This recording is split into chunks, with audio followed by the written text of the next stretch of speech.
Então, gente, agora a gente vai para a nossa parte 3 da nossa aula de hoje, que é do grupo 16, os calcogênios. Começando pelas diferenças entre as propriedades do enxofre e do oxigênio. Com relação à forma com que se apresenta na natureza, o oxigênio ele se apresenta principalmente na forma de molécula diatômica, enquanto o enxofre ele vai se apresentar na forma de uma molécula octoatômica. Por que isso acontece? Se você olhar, novamente, é o efeito da força de ligação. A ligação dupla do oxigênio ela é muito mais forte do que duas ligações simples. Enquanto que no enxofre, uma ligação dupla não é mais forte do que duas ligações simples. Então, por isso que o oxigênio prefere formar as ligações duplas e o enxofre prefere formar ligações simples. Com relação à catenação, formação de cadeias longas, o oxigênio não tem a tendência de catenar, enquanto o enxofre já tem. Por que isso acontece?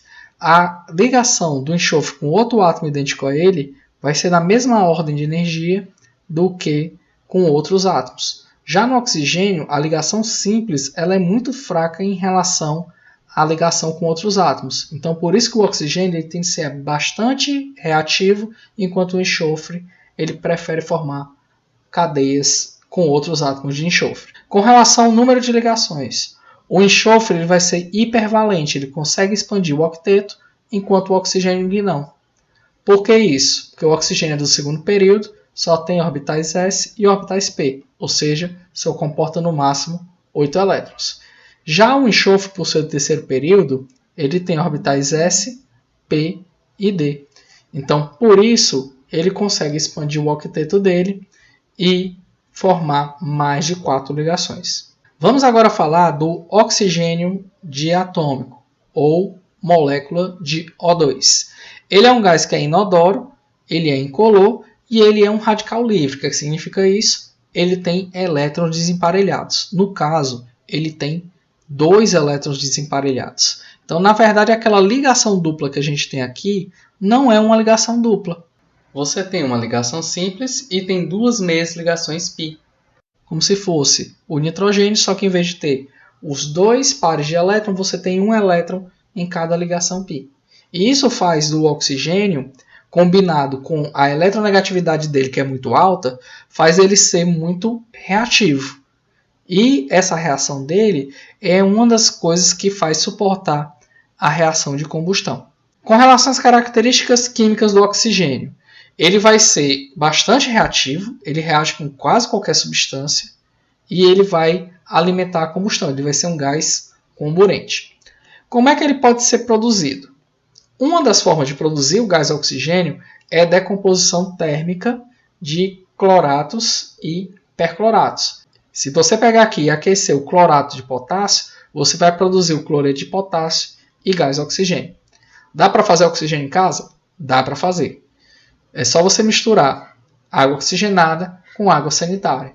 Durante esse processo, você vai ter a formação de água, cloreto de sódio, que é sal de cozinha, e vai liberar oxigênio gasoso. Legal, professor, vou respirar isso, vou cheirar quando chegar em casa. Não faça isso. Esse oxigênio aqui não é um oxigênio comum. Ele é um oxigênio excitado, ou seja, ele é mais reativo que o normal. Por isso que vocês não façam. O oxigênio ele consegue se apresentar em outra forma, que é chamada de ozônio. Ozônio é quando você tem mais de 2 átomos de oxigênio na molécula, que é O3, O4, O5 e por aí vai. Ele é um agente oxidante forte, certo? Então ele tem uma capacidade muito grande de roubar elétrons e na alta atmosfera ele vai funcionar como um filtro solar, enquanto que na baixa atmosfera ele é um poluente. Professor, por que ele é um poluente? Porque ele é muito irritante à nossa via respiratória. Então, se você inalar o ozônio, ele tende a provocar queimaduras na via respiratória. Professor, como é que ele funciona como filtro solar? Então, quando você tem a atmosfera, você vai ter um equilíbrio entre O2 e O3. Durante a formação do ozônio, você tem a quebra da ligação do O2 e essa quebra ela acontece absorvendo radiação ultravioleta C, que é a de mais alta energia. Então, durante essa quebra, você tem a formação do oxigênio atômico, que reage com outra molécula de O2, formando o ozônio. Por sua vez, o ozônio, ao receber radiação ultravioleta B, ele acaba se quebrando em oxigênio diatômico e oxigênio monatômico. Dessa forma, ele consegue absorver nas duas faixas de radiação, absorvendo quase que completamente a ultravioleta C e 95% da ultravioleta B. Aqui embaixo ele vai ser utilizado como desinfetante, bactericida. Por quê? Porque ele é capaz de oxidar, ou seja, queimar uma membrana celular. E ele rompe essa membrana celular. Então, se você tiver bactérias que só têm uma célula, bactérias unicelulares, elas vão morrer com a célula estourando. A degradação da camada de ozônio ela ocorre devido à presença de gases poluentes. Esses gases eles produzem radicais como o hidrogênio, a hidroxila, o óxido nítrico e o cloro.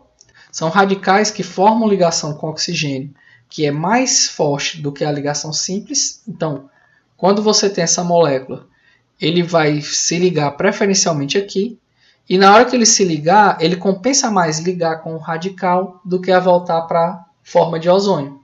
Dessa forma, vai quebrar a ligação aqui e o átomo se separa. E também ele não pode ser mais forte do que a ligação dupla. Entenderam? Agora a gente vai falar dos óxidos. Os óxidos a gente já viu que são compostos que o oxigênio ele tem número de oxidação 2- e é um único ânion. Então, as propriedades desses óxidos vai depender do número de oxidação. Quanto maior o número de oxidação do átomo que o elemento estiver se ligando, maior o caráter covalente da ligação. Por exemplo, aqui a gente tem exemplo do óxido de cromo 3 e o óxido de cromo 6. O óxido de cromo 3 ele tem ponto de fusão de 2266 graus Celsius, ou seja, característica de um composto iônico, elevado ao ponto de fusão. Já o óxido de cromo 6 ele tem ponto de fusão de 196, ou seja, característica de composto covalente. Professor, por que ele tem característica de composto covalente? Regra de Fajans. Quando você tem um íon que tem uma carga muito forte, na hora que é formado o composto iônico, a carga do cátion ela tende a atrair de volta a nuvem eletrônica. Então aqui ele está puxando a nuvem eletrônica do cloro. Como os elétrons vão se posicionar novamente entre os dois átomos, isso aqui é característica de uma ligação covalente. Então, quanto maior a carga do cátion, mais covalente é o composto. Isso afeta o quê? O caráter ácido e base de um óxido. Então, quando você tem metais, se você tem um NOx mais 1, ele vai ser muito básico. Se você tiver o óxido com carga mais 2 ou mais 3, ele vai ser básico. Mais 4, mais 5 ele é anfótero. E mais 6 e mais 7 ele já é um óxido ácido. No caso dos óxidos moleculares, se você tiver carga mais 1 e mais 2, eles vão ser neutros, como no caso do NO, que ele é neutro. No caso de carga mais 3 e mais 4, ele vai ser um óxido ácido. E mais 5, mais 6 e mais 7, ele vai ser muito ácido, provavelmente um anidrido de um ácido forte. Então, se a gente for avaliar aqui a situação, o que é que vai acontecer? Aqui a gente tem óxidos de metais. Então, o NOx de um óxido ele vai ser 2 vezes o número de oxigênio dividido pela quantidade do elemento que acompanha o oxigênio. Então, nesse caso aqui, vai ficar 2 vezes 1 dividido por 1. Vai dar 2. Então, o caráter desse óxido aqui vai ser um óxido básico. Se você fizer a mesma conta aqui, vai ficar 7 vezes 2 dividido por 2. Cancela, a carga vai ser 7. Então, metal de carga 7, isso aqui é um óxido ácido. No caso do NO2, o que é que vai acontecer? Vai ficar 2 vezes 2 dividido por 1. Então, a carga desse composto aqui vai ser mais 4. Mais 4 para um não metal, isso aqui vai ser um óxido anfótero. Beleza? Agora a gente vai falar dos compostos, começando pelo peróxido de hidrogênio. O peróxido de hidrogênio, também conhecido como água oxigenada, ele é corrosivo e oxidante. Se você utilizar ele nos pelos, ele vai oxidar os pelos e com isso ele muda a coloração para um louro. Ele é instável na temperatura ambiente, então se você deixar um frasco com água oxigenada aberto, ele vai começar a se decompor, o oxigênio vai embora e só vai restar água normal.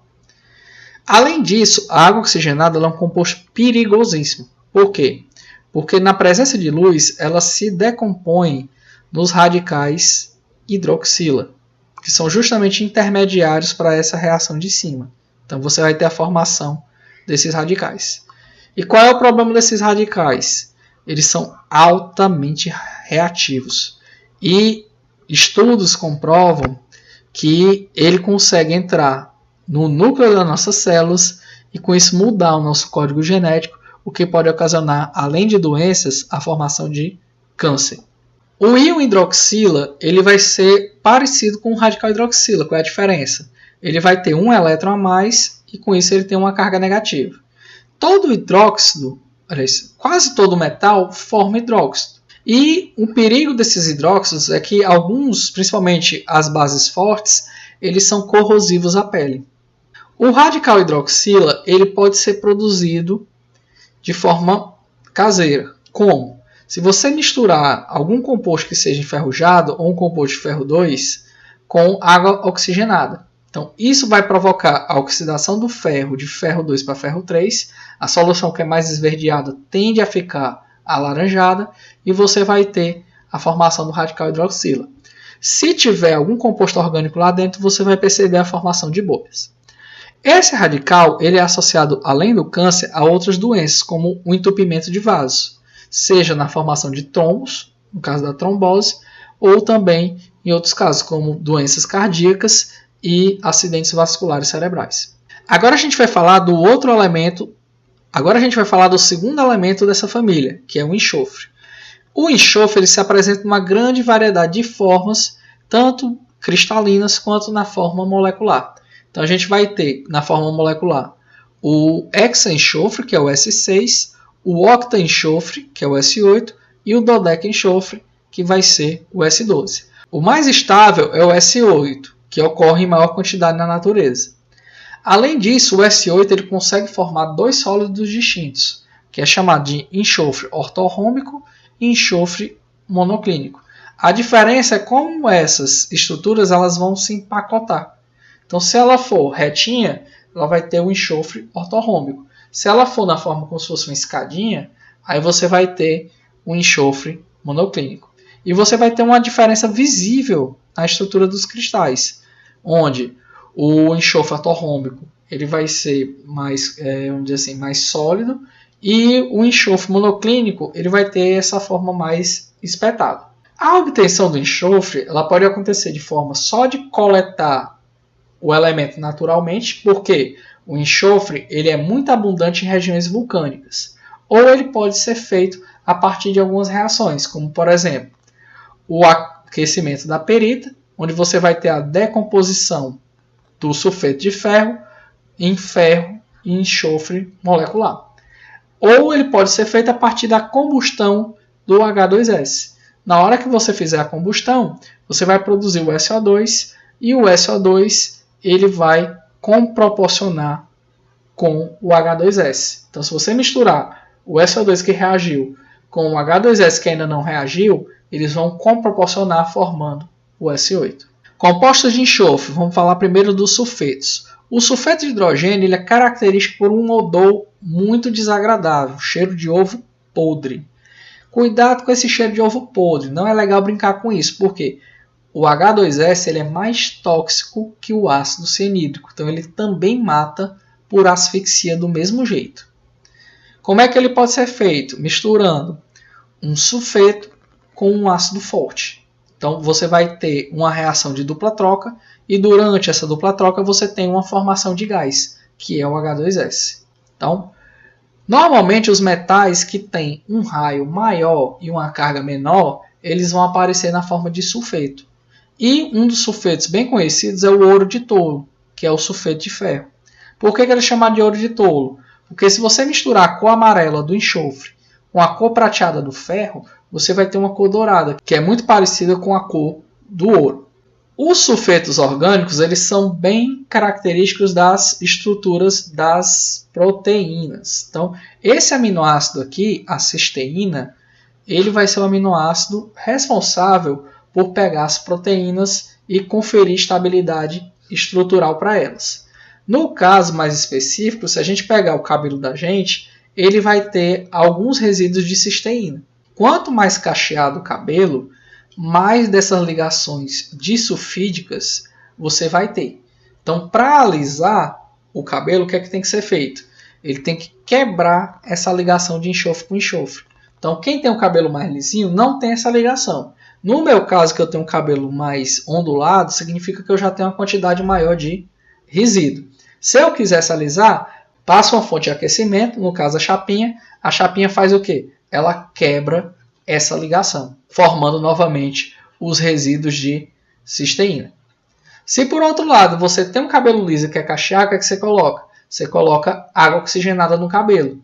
Não bote de qualquer forma, vá no salão fazer. Essa água oxigenada ela vai formar a ligação disulfídica e vai fazer aquele processo que chama de babyliss, que é o cacheamento do cabelo. Compostos de enxofre, os óxidos. A gente tem o dióxido de enxofre, que é o anidrido sulfuroso, reage com a água formando esse ácido.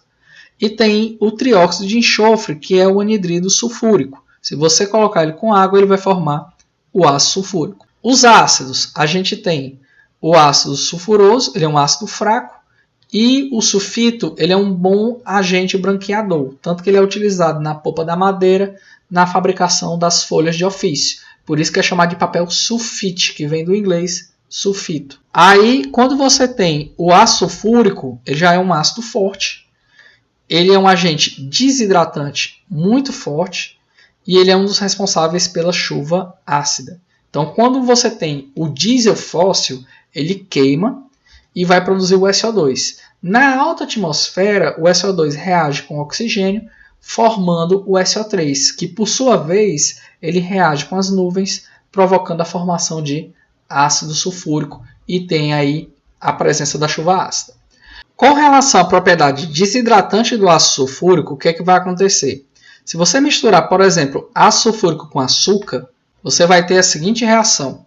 Você tem aqui um pouquinho de açúcar, colocou ácido sulfúrico puro, ele vai começar a amarelar, vai começar a escurecer, vai ficar parecido com a Coca-Cola e de repente de dentro daqui vai surgir um carvão. Ou seja, vai desidratar tanto o açúcar que vai começar a carbonizar esse açúcar. Então você vai emergir daí um toco de carvão.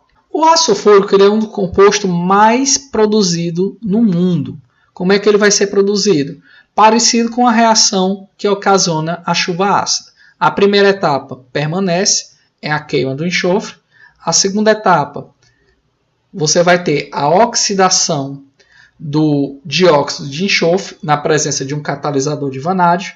O que vai mudar é a terceira etapa, porque essa terceira etapa aqui ela é muito exotérmica, então ela pode ocasionar uma explosão devido à alta formação de quantidade de gases. Para reduzir essa liberação de calor, é adicionada uma etapa onde você mistura o SO3 com o próprio ácido sulfúrico que já foi produzido. Com isso, você vai gerar esse composto aqui, que é o ácido pirossulfúrico. E depois é só misturar o ácido pirossulfúrico com água que ele vai formar o ácido sulfúrico. Então, esse caminho aqui ele vai ser mais seguro devido à produção de menos calor durante a reação. Agora a gente vai falar dos outros elementos, que é o selênio, o telúrio e o polônio. O selênio ele vai ser muito difícil de encontrar na forma mineral. Normalmente ele está presente nas impurezas do cobre. Então, quando você vai purificar o cobre e começa a fazer eletrólise, durante essa eletrólise vai ser formado uma lama na parte de baixo do líquido chamada de lama anódica. E essa lama anódica é o que vai ter esses minerais. Vai ter ouro, vai ter prata, vai ter selênio e por aí vai. Aplicações do selênio. Ele pode ser utilizado como substâncias anticaspas, onde você tem, por exemplo, aquela coroa de enxofre, do octa-enxofre, você tem ele substituído por alguns átomos de selênio. Então ele vai funcionar bem como anticaspa. Ele também, assim como o enxofre, ele melhora a resistência da borracha.